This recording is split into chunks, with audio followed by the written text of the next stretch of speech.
En travaillant avec le BIM, ça nous a obligés à travailler avec de nouveaux outils, donc à se former un petit peu différemment. Ça nous a permis aussi de communiquer un petit peu différemment avec tous les acteurs finalement. Et puis nous surtout, les premiers concernés, c'est les élus qui prennent des décisions quand même relatives au projet.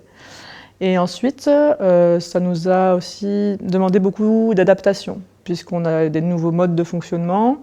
La maîtrise d'œuvre travaille différemment, mais la maîtrise d'ouvrage va aussi devoir travailler différemment. Donc c'est assez intéressant parce que ça nous permet effectivement de s'ouvrir un petit peu à notre habitude qu'on avait en fait, et ça change nos habitudes et en ça je trouve ça très intéressant. Sur ce projet spécifiquement, on a eu peu de difficultés de manière générale, je dirais encore moins liées au BIM. Les seules difficultés qu'on a pu rencontrer à un moment donné, c'est effectivement peut-être une petite motivation des entreprises.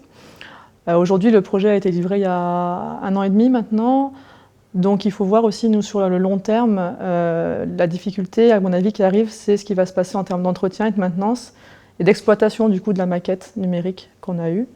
On pourra vous répondre un peu plus d'une manière complète dans quelques années, à mon avis, mais sur le cursus, sur le processus général du projet, pas de grandes difficultés. On a eu des petits changements de phase, c'est-à-dire que la synthèse a été beaucoup plus longue par rapport à d'habitude. Donc ça, c'est quelque chose qu'il fallait qu'on accepte, qu'on modifie dans notre planning général de l'opération.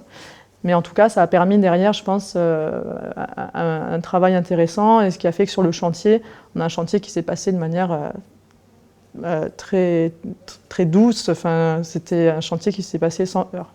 Aujourd'hui, ce qu'on a pu voir, nous, c'est que sur ce chantier spécifiquement, on a eu de l'aide. Les entreprises ont été aidées par la FFB. Donc il y a eu un accompagnement qui s'est fait et qui a été, je pense, primordial, notamment pour fédérer une unité de groupe par les entreprises avec la maîtrise d'œuvre.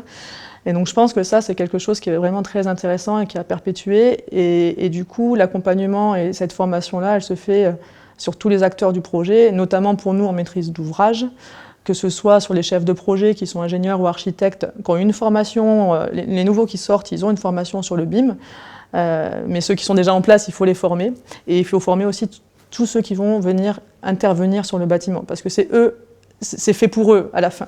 Donc il faut vraiment que les ouvriers qui sont les personnes, les agents techniques qui travaillent pour la mairie de Toulouse, par exemple, soient formés à ces outils, qui ne sont pas complexes, mais il faut aussi un investissement sur les outils numériques de la part de la ville, qui est en train de se mettre en place.